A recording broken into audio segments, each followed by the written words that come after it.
우리 주님의 은혜와 평강이 우리 가운데 임하기를 빕니다. 아멘. 따스한 햇살로 가는 곳곳마다 생명의 기적을 보게 됩니다.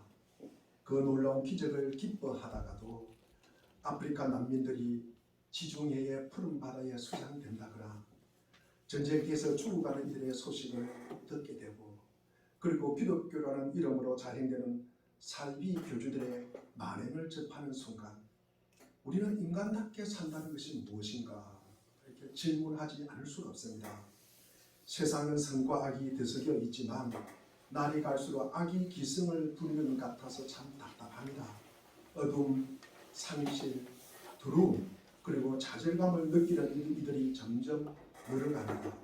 무증한 사람들 그리고 악인들이 득시하는 세상에 지친 시편 시인의 고백이 마치 지금 우리의 고백인 것 같습니다. 시편 55절, 55편 4절과 5절을 보면은 내 마음은 진통하듯 뒤틀려 찢기고 죽음의 공포가 나를 엄습합니다. 두려움과 떨림이 나에게서 밀려오고 몸서리치는 전율이 나를 덮습니다. 시는 비둘기처럼 자기에게 날개가 있다면 멀리 날아가서 광야에 홀로 있고 싶다고 말합니다. 폭력과 분쟁, 제약과 고통, 억압과 속임수가 떠나지 않는 세상에서 벗어나고 싶은 것입니다. 하지만 이런 세상에 우리들이 삶의 자리가 있어요. 이꼴 저꼴 안 보고 살면 좋겠지만 하나님은 우리를 이런 혼탁한 역사의 한복판으로 우리를 태어나게 하시고 부르셨습니다. 그러면서 너희는 세상의 소금이다. 너희는 세상의 빛이다라고 말씀하십니다. 우리는 아무런 걱정도 없는 낙원으로 부름받은 것이 아니라 치열한 싸움이 벌어지는 전쟁터로 부름을 받았습니다.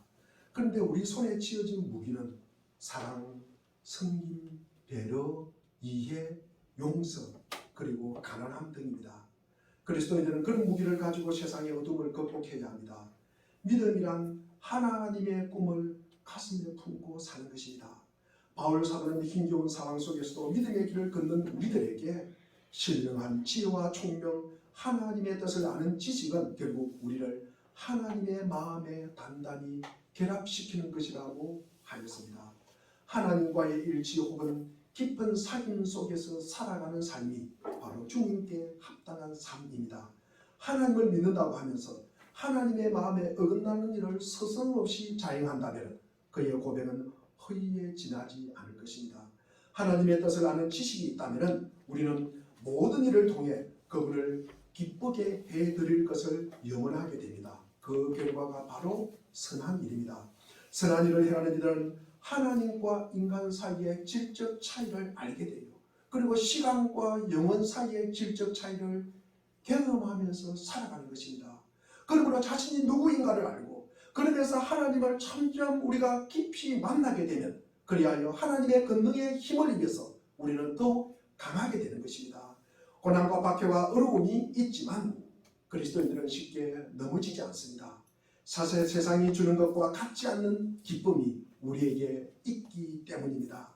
어려움과 박해가 있더라도 그리스도인들은 늘 이런 세 가지의 원칙을 우리는 꼭 기억하면서 살아야 됩니다.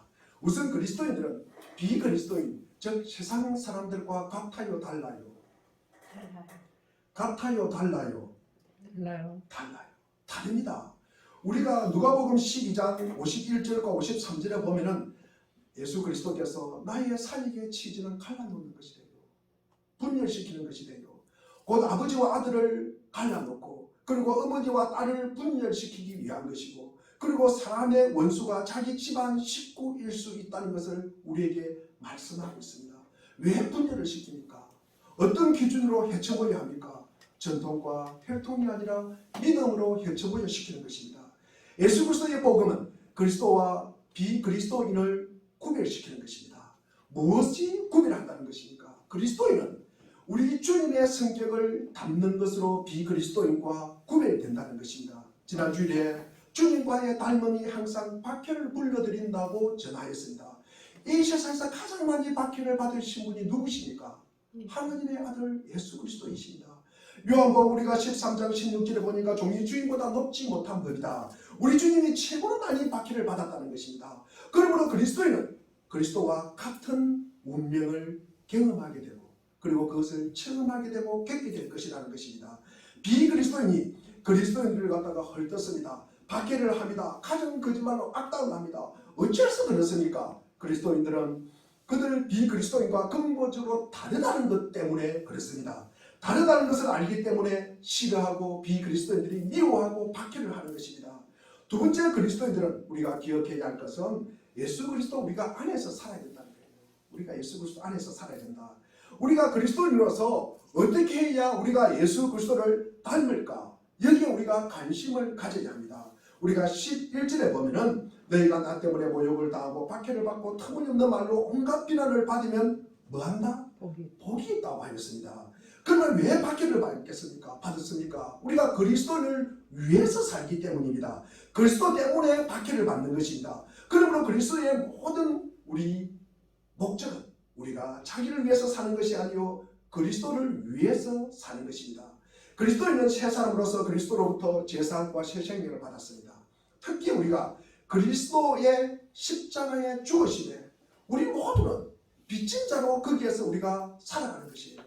그래서 나는 내 것이 아니라 그분의 보혈의 값으로 사신 바 되었다고 고백합니다. 그러므로 그리스도는 나를 위해서 죽으시고 그 값으로 사셨고 다시 사신 분의 영광을 위해서 우리는 남은 여생을 살아야 하는 것입니다. 우리가 그리스도를 위하여 그리스도를 우리가 본받는 것, 이 말은 우리가 그리스도인의 삶을 통제하는 거예요. 우리가 그리스도인의 삶을 살아갈 수 있도록 통제하는 동시에 우리가 그리스도인이 선을 향해서 움직이도록 우리가 동기가 부여되는 것입니다. 이것을 우리가 꼭 기억하면서 우리는 다르다는 사실, 그리고 우리는 믿음의 그리스도인 안에서 그리스도 안에서 살아야 된다는 사실을 기억하시기를 바랍니다. 세 번째로 우리가 그리스도인의 삶은 우리가 앞으로 임할 하늘나라에 대한 생각의 지혜와 통제를 받아야 하는 것입니다. 우리 12절에 보면 너희는 기뻐하고 즐거워하라. 하늘에서 받을 너희의 상이 크기 때문이다. 너희보다 먼저 온 예언자들도 이와 같이 박해를 받았다. 우리가 히브리서 11장에 나오는 이 구약 성경에 나오는 훌륭한 믿음의 선인들이 있습니다. 그 비결이 무엇일까? 우리 믿음의 사람들이 그렇게 살아간 비결이 무엇일까? 우리 히브리서 13장 14절 말씀을 우리 한번 읽어보겠습니다. 다 같이 읽겠습니다. 시작. 사실 우리에게는 이 땅 위에 영원한 도시가 없고 우리는 장차 올 도시를 찾고 있습니다. 우리는 장차 올 도시를 찾고 있습니다. 그들은 모두 하나님께서 설계하시고 지으실 튼튼한 기초를 가진 이 도시를 찾고 있었던 사람들입니다. 이것이 비결이에요. 이것이 우리가 세상과 다르게 사는 비결이에요. 비그리스도인과 다르게 사는 비결이에요. 이것이 뭡니까? 우리가 박해받는 비결이라기보다는 박해받는 원인이라는 말씀입니다. 우리가 이것이 그리스도인과 비그리스도인과의 차이라는 말씀입니다. 우리가 비그리스도인들은 이 세상 너머의 세상을 생각하지 않으려고 합니다. 이 비그리스도인들은 지금 내 눈에 보이는 것이 전부라고 생각하기 때문입니다. 그래서 이 세상에 더 큰 목적을 두고요. 이 세상에 관심이 많아요. 그리고 이 세상에 더 큰 가치를 부여하고 살아갑니다. 그러면서 이 세상에 더 많은 기대를 갖고 살아가는 것이 비그리스도인의 모습입니다. 우리가 여기서 제일 궁금한 점을 다시 제가 질문하고자 합니다. 그래서 우리 그리스도인은 어째서 박해에도 즐거워할까? 오늘 본문 우리가 박해 중에도 어떻게 즐거워할까? 이 일이 어떻게 가능할까? 사실 이 문제를 해결하는 것이 우리 문제의 핵심입니다. 자, 고난과 우리가 박해를 받을 때 어떻게 즐거워할 수 있을까? 우리가 세상 사람들은 아마 미쳤다고 할 것입니다. 아니, 우리가 편안하고 교회 다니고 편안하고 사는데 어떻게 우리가 박해받으려고 교회를 다니느냐? 우리가 믿음의 삶을 살아간다. 이 아마 미치지 않고는 그럴 수 없다고 아마 세상 사람들은 말할 것입니다. 박해 그 자체를 우리가 기뻐한다 그러면 바리새인들이거든. 바리새인입니다. 사람들이 죄 때문에 사탄의 지배를 받기 때문에 그처럼 비인간적이고 마귀 같은 행동을 하는 거예요. 그리스도인에게 이것은 큰 슬픔입니다. 사실 그리스도는 어떤 의미에서 박해하는 사람들의 죄의 결과를 보고 가슴이 터질 듯한 무력감과 그리고 그 상실감을 느껴야 합니다. 그러므로 그리스도인은 박해에 직면했을 때 박해 자체를 기뻐하지 않습니다.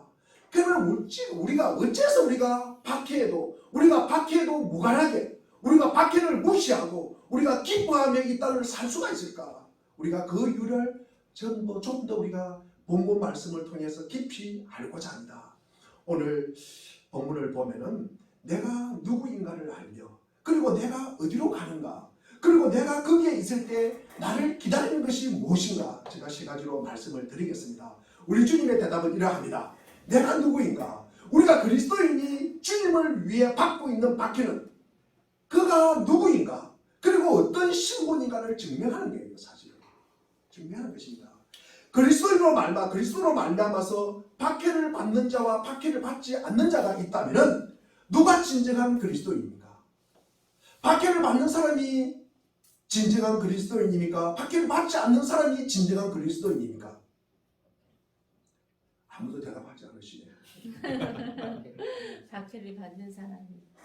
이따가 말씀이 끝나면 다 이거의 말씀이 이게 참 구별이 되구나. 이게 좀 선명하게 구별이 되구나. 확실하게 구별이 되구나. 내 눈에 보이는 것만큼 정확하게 구별되구나. 이런 우리가 깨달음이 있고 느낌이 있고 밝히 아시기를 바랍니다. 우리 오늘 12절에 보면 너희는 기뻐하고 즐거워하라. 하늘에서 받을 너희의 상이 크다 작다? 크다. 그러므로 그리스도인이 우리 그리스도를 위해서 박해를 받고 우리가 요구를 나간다면은 여러분은 하나님의 선택받은 사람이에요. 아멘. 그리스도로 인하여 내가 박해를 받는다. 그럼 나는 누구인가?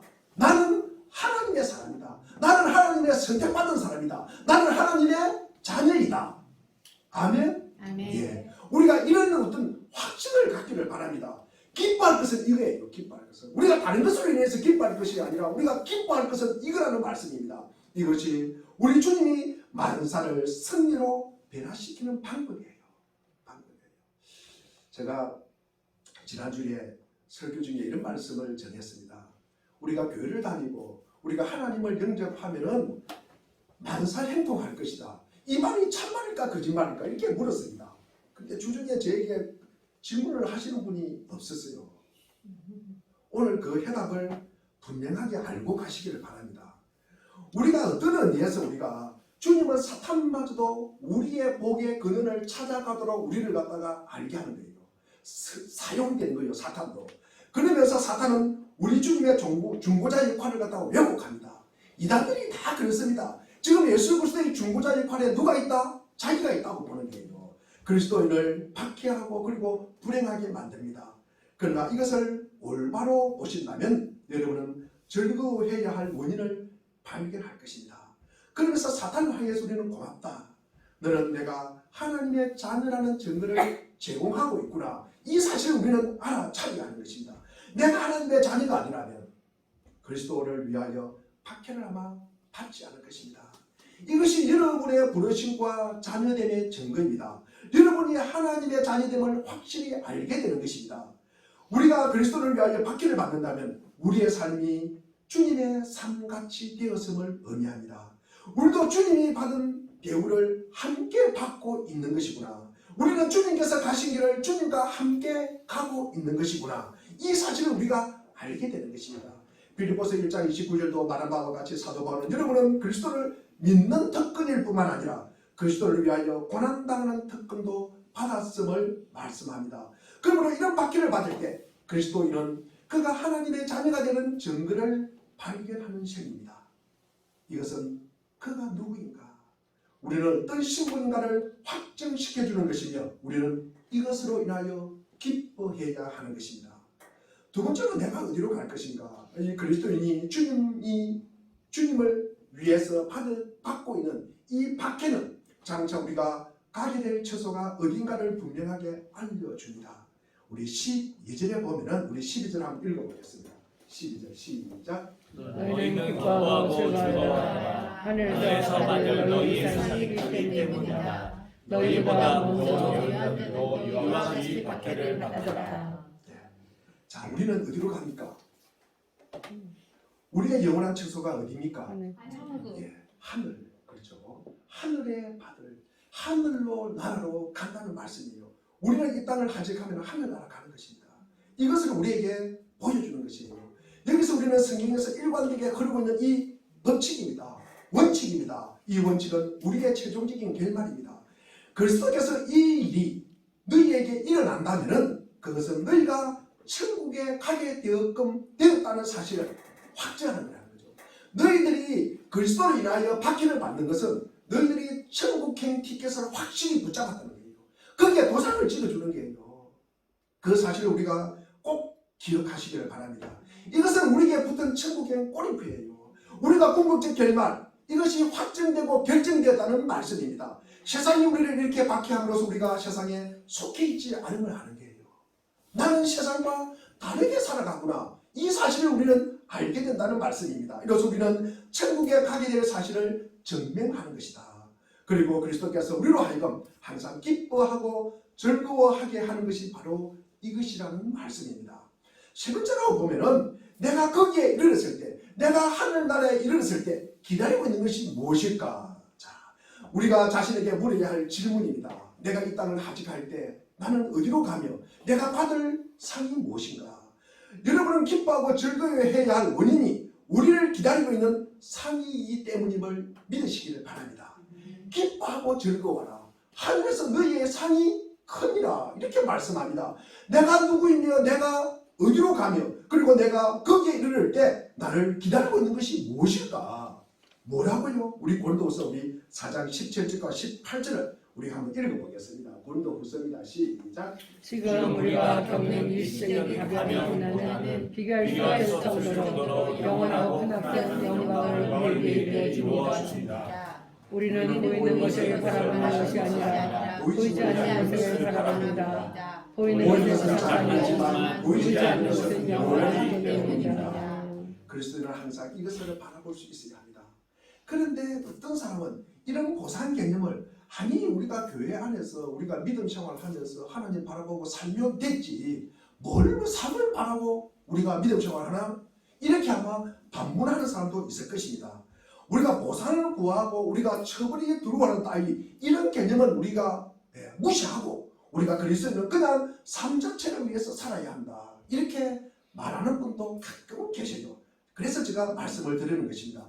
이런 사람들은 천국이나 지옥에는 관심이 없고 기독교의 이 놀라운 지금의 삶에만 관심이 있다는 말씀입니다.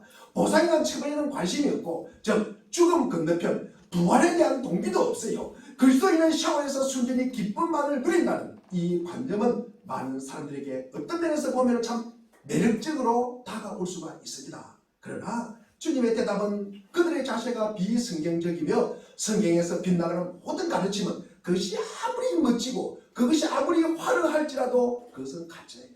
그것은 잘못이라는 것입니다. 모든 것은 성경의 가르침에 견주어서 우리가 봐야 하는 것입니다. 기뻐하고 즐거워하라. 하늘에서 분명히 너희의 상이 크다고 말씀을 하셨어요. 우리가 자연인으로서 우리가 세상 사람으로서 우리가 성경에 우리가 가르침 없이 우리가 살아간다고 한번 생각해 보십시오. 이것이 우리가 가능하겠습니까? 가능하지 않습니다. 우리가 자연인으로서 내가 자기의 보복 정신을 우리가 억제할 수 있을까? 내 속에서 끌어나오는 이 분노, 화, 보복하고 싶은 마음, 이 마음이 제거할 수 있을까요? 그러지 못합니다. 우리가 이런 형편이기 때문에 기뻐하고 즐거워하는 일을 갖다가 우리가 주님 없이는 성경 없이는 우리가 믿음의 사람이 아니고는 할 수가 없다는 말씀입니다. 하지만 우리 주님은 이런 일들이 우리가 주님을 닮아야 한다고 말씀하고 있습니다.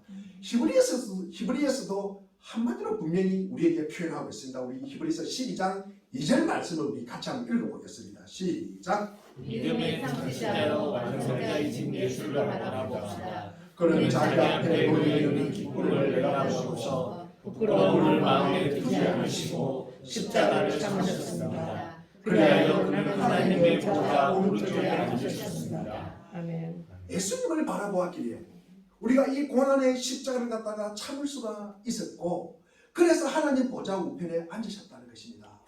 우리가 십자가의 고난을 참을 수 있는 것은 내가 십자가에 매달리니까 하나도 아프지 않았다. 내가 십자가에 달리니까 너무나 재미가 있었다. 그래서 참으셨습니까? 그렇지 않습니다. 십자가는 아파요. 십자가는 고통이에요. 그것이 현실입니다. 그러나 참을 수 있었던 것은 그 아픔과 고통 너머에 있는 평안을 바라보았던 것이에요. 그리고 그 죽음 이후에 있는 부활을 갖다가 볼 수 있었기 때문입니다. 그래서 참을 수가 있었어요. 주님께서 참으신 것은 그 너머에 있는 것, 그 무언가를 보셨기 때문입니다. 우리 골로새서 3장 13절에도 그에 따라 각 사람의 업적이 드러날 것이다. 그날이 그것을 환히 보여줄 것이다.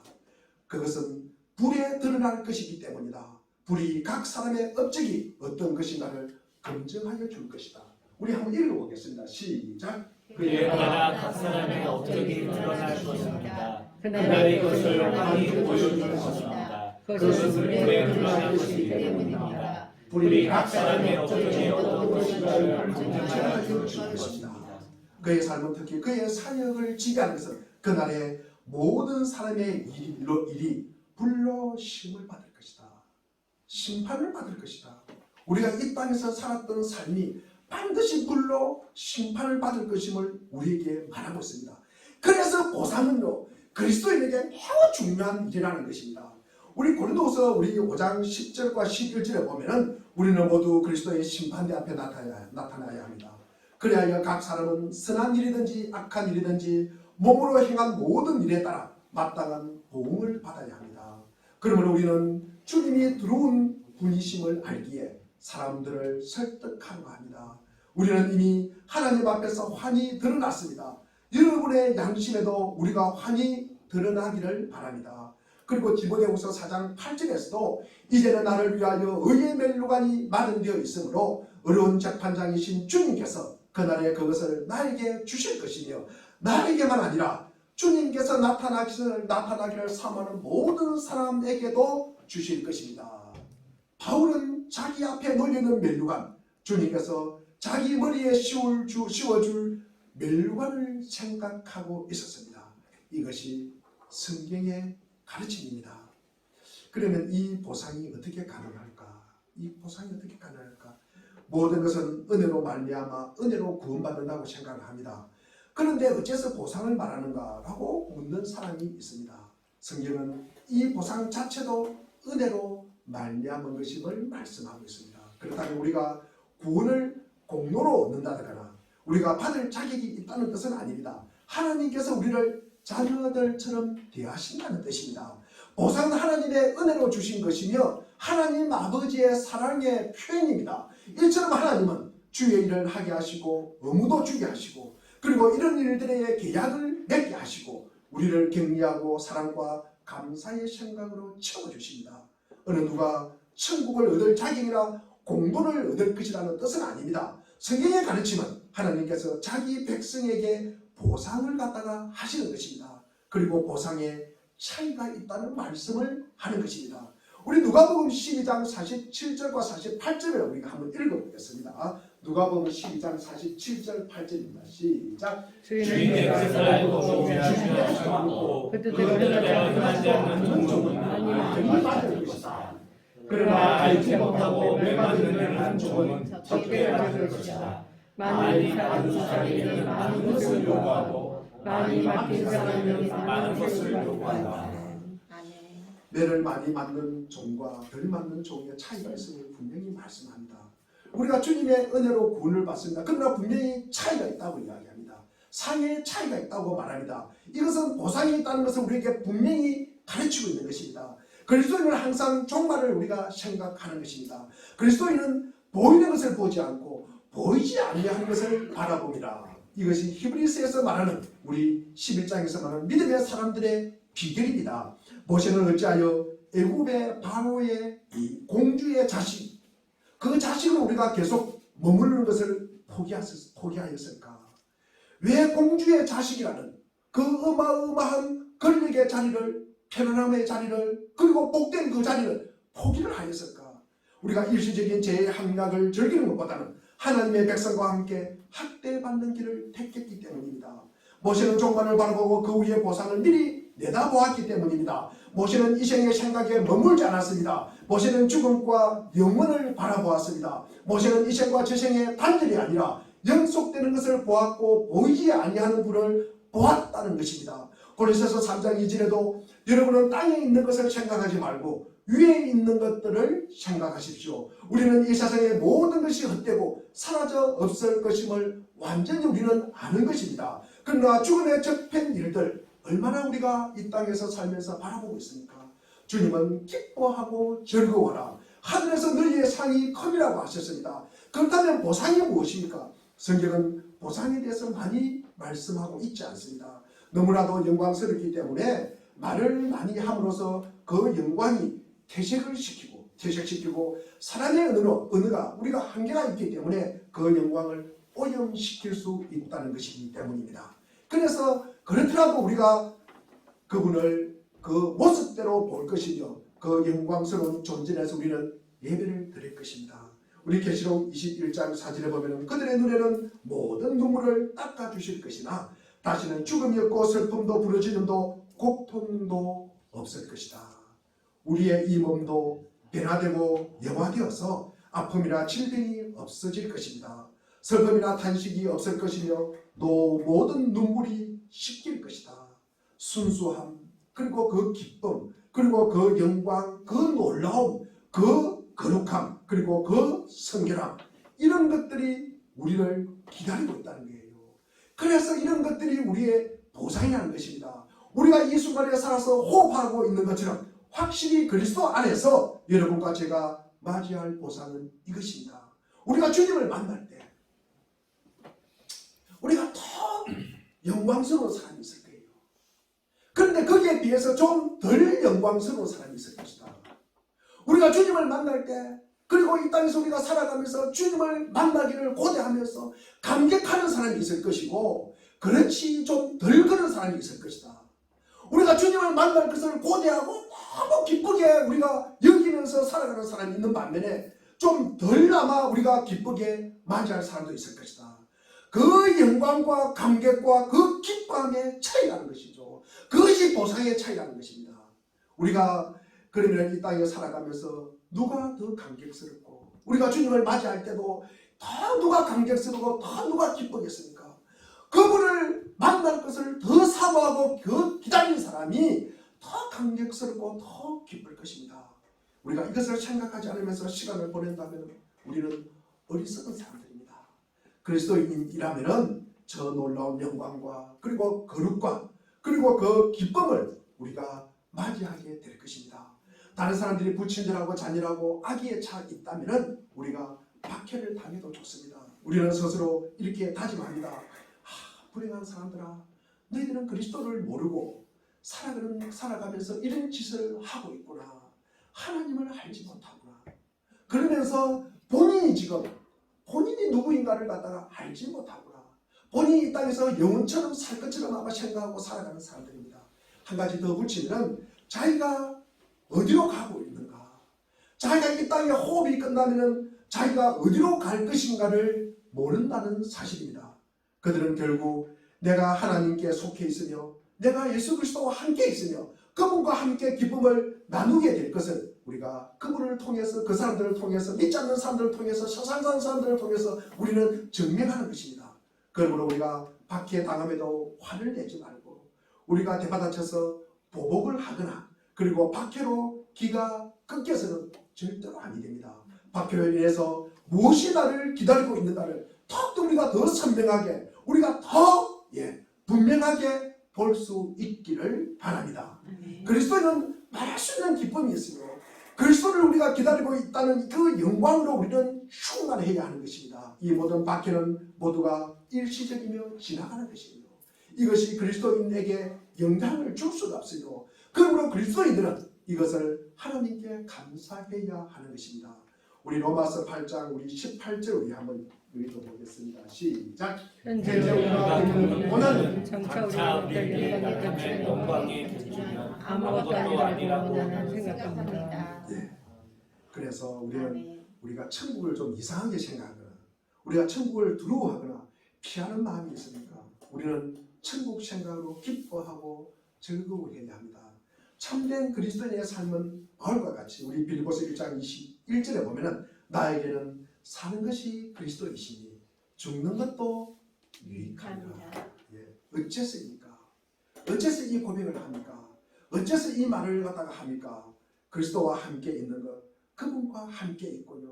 그분을 보고 그분과 같이 있다는 것이 훨씬 더 이 세상보다 낫기 때문입니다. 어느 분이 천국에 갔대요. 그래서 주님께서 만나가지고 너 올 때 안 됐으니까 좀 더 있다가 올래. 그러니까 안 온다 그러대요. 난 천국에 있고 싶다. 천국에 갔던 분이 아마 거기에서 이게 우리 지상에 가라 다시 가라 그러면 오고 싶겠어요?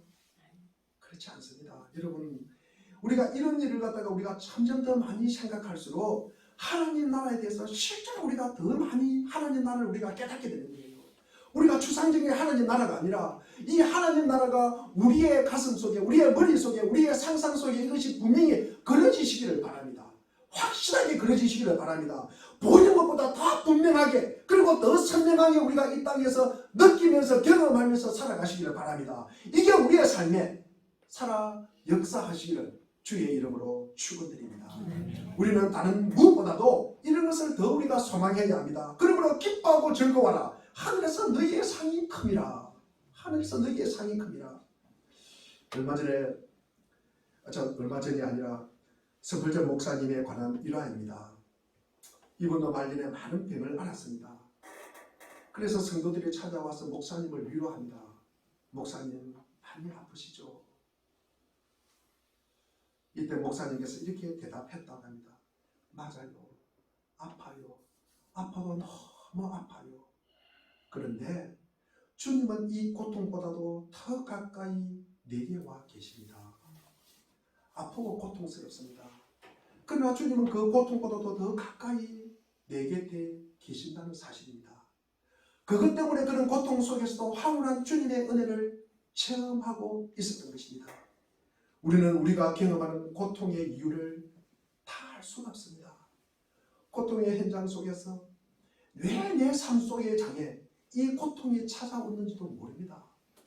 그러나 나의 유익을 위해서 이 고통을 허용하신 주님이 고통의 현장 속에 나를 세워놓고는 내 곁에 다가오십니다. 그리고 내 곁에 서 계십니다. 이 고통을 함께 견딜 수 있도록, 그리고 이 고통 속에서 기어이 승리할 수 있도록 말입니다. 우리가 2023년 사순절 세 번째 주일에 우리 다시 한번 생각해 봅시다.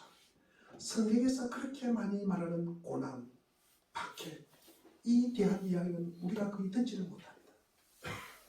교회에서도 아마 이것을 피하고 우리가 이런 고난과 박해를 갖다가 당하지 않는 것이 복이라고 아마 우리는 설교하고 그렇게 여기고 살아갑니다. 세상과 똑같이 행통하라, 축복하라, 풍성하라, 위로하라, 그리고 안락하라, 이런 말들만 우리는 원하다가 맛을 잃은 소금처럼 쓸데없어 밖에 버려진 후에 사람들에게 짓밟히고 조롱당하고 욕을 듣는 것이 현재 교회의 슬픈 자화상이 아닐까. 모두가 그렇게 행복을 추구하는데도 진정으로 행복한 사람이 있습니까? 잘 먹고 잘 사는데도 행복하지가 않습니다. OECD 국가 중에서 삶을 의미있게 만드는 것은 무엇입니까? 라는 질문에 거의 대부분의 국가는 1순위가 우리나라를 제외한 거의 대부분의 국가, 우리나라를 제외하고 전부 다 1순위는 가족이에요. 그리고 그 다음에 자기 일, 그 다음에 건강 순서입니다. 그런데 한국은 1위가 뭐겠어요? 한국의 1등은 뭐겠습니까? 사람이 쓰는 1등은 돈이에요, 돈. 여러분, 1등은 돈. 그 다음에 자기 건강. 세 번째가 가족이에요.